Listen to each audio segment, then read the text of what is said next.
Le pire cauchemar de Disney, celui qu'on a voulu effacer à jamais pour de bonnes raisons, j'ai nommé Farfour.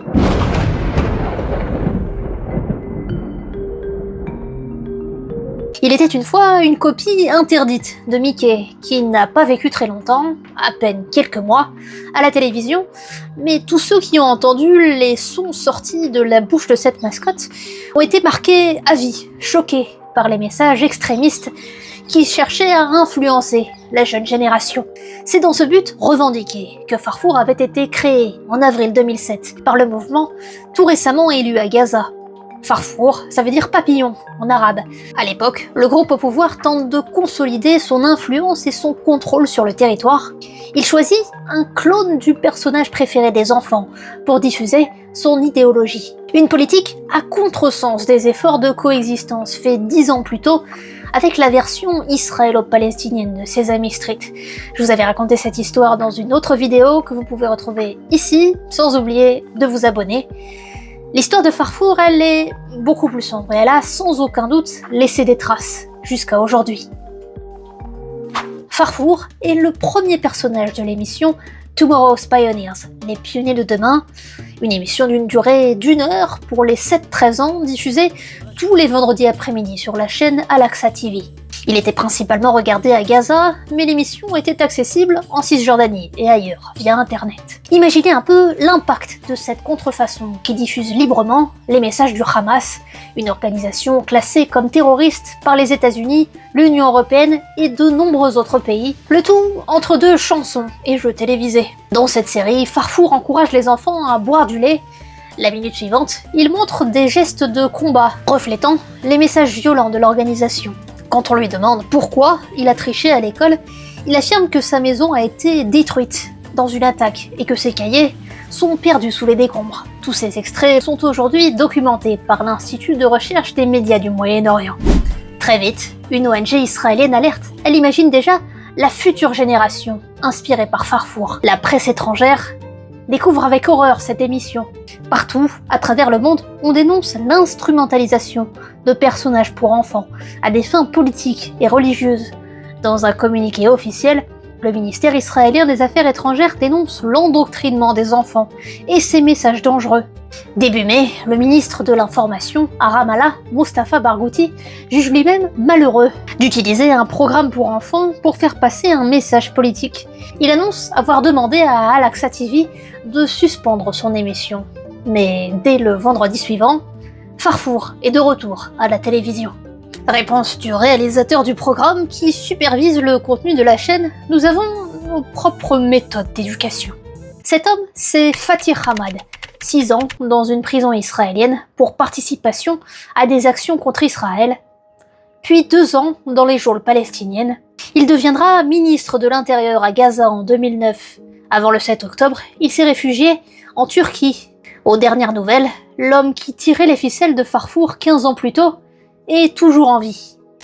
On aurait pu penser que Disney allait déclarer une guerre sans merci à ce faux Mickey, un procès épique imaginé par un chroniqueur du New York Times, sauf qu'il n'en est rien. La fille aînée de Walt Disney a bien dénoncé un acte qui va à l'encontre de l'humanité la plus élémentaire. Il faudra attendre le 20 mai pour que le patron des studios Disney sorte du silence. Dans une interview, Bob Iger se dit épouvanté, mais quand on lui demande pourquoi la maison de Mickey ne s'est pas exprimée plus tôt, en public, il répond qu'il pensait que ça n'aurait pas le moindre effet.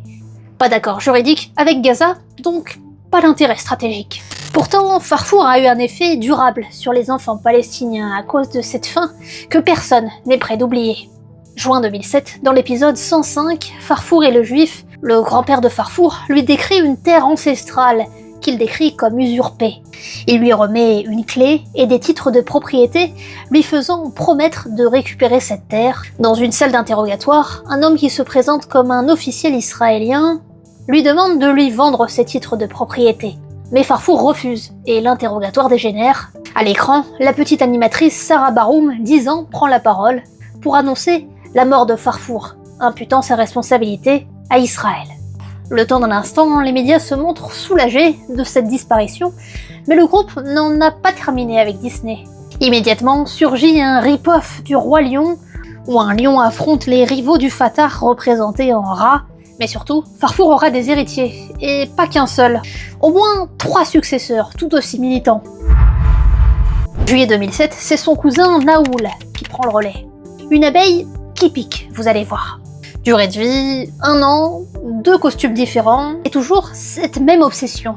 Le personnage de la série veut venger Farfour et diffuse en somme les mêmes messages idéologiques. Il encourage les enfants à être fiers de la Palestine et ne pas céder. En plus de ça, Naoul fait tournoyer des chats par la queue, tout en intimant aux enfants de ne pas l'imiter. Ça pouvait passer dans les cartoons de 1928 avant que le vrai Mickey ne devienne un personnage rangé. 80 ans après, ces scènes sont carrément inacceptables et elles sont dénoncées par l'association PETA qui adresse une lettre de protestation aux producteurs. Encore une fois, même l'autorité palestinienne à Ramallah cherche à stopper à tout prix la diffusion de ce programme qui fait mal à la cause palestinienne selon ses mots. Les producteurs prennent les devants et décident de sacrifier une fois de plus le héros. Janvier 2008, des médecins tentent de ranimer l'abeille géante, mais faute d'avoir été autorisée à quitter le territoire gazaoui pour se faire soigner dans un hôpital en Égypte, elle ne survivra pas. Vous pensez que ça s'arrête là ? Je vous ai pas encore parlé de son frère Assoud, le lapin rose. D'ailleurs, une précision importante, la chaîne islamiste était diffusée à l'époque par un satellite européen, une société basée en France, Eutelsat. Il y a encore 2 ans, l'Arcom bataillait toujours pour faire cesser la diffusion de cette chaîne qui avait tout simplement changé de nom. Si le monde n'a pas oublié Assoud, le lapin rose, le 3e personnage des pionniers de demain, c'est pour ses propos particulièrement extrêmes. Dans un épisode de la série, traduit par l'ONG Palestinian Media Watch, il va déclarer qu'il serait prêt à croquer ses ennemis, et pas seulement ses voisins. Il fait référence aussi aux Danois, en réaction à la republication de caricatures du prophète Mahomet. Ces propos illustrent la propagande radicale montrée aux enfants à l'époque. Février 2009, enfin, l'année du lapin se termine. Et devinez quoi ? Assoud disparaît à son tour de la série, après une frappe à Gaza. Il aura tenu 1 an. Encore une fois, pas de larmes dans la régie, à Gaza City, sur ces images, on est déjà passé au suivant. C'est l'ours Nassour qu'on aperçoit sur les écrans, un ami d'Assoud. Il est censé être plus âgé et légèrement plus modéré que ses congénères. À l'écran, c'est toujours la même animatrice en plateau. La seule chose qui change, c'est que lui ne meurt pas dans la série. Il fallait bien que l'émission s'arrête un jour sous la pression internationale. Ça se concrétise fin 2009, après l'opération Plomb durci à Gaza. Entre-temps, une résolution du Congrès américain condamne la diffusion d'incitations à la violence et à la haine contre les Américains, les Israéliens et l'Occident, via des médias basés au Moyen-Orient. La Chambre des représentants appelle à ce que la chaîne qui diffuse Farfour soit placée sur liste noire. L'histoire s'achève, ou presque. Un dernier animal vient compléter la ménagerie. D'accord, c'est un personnage secondaire.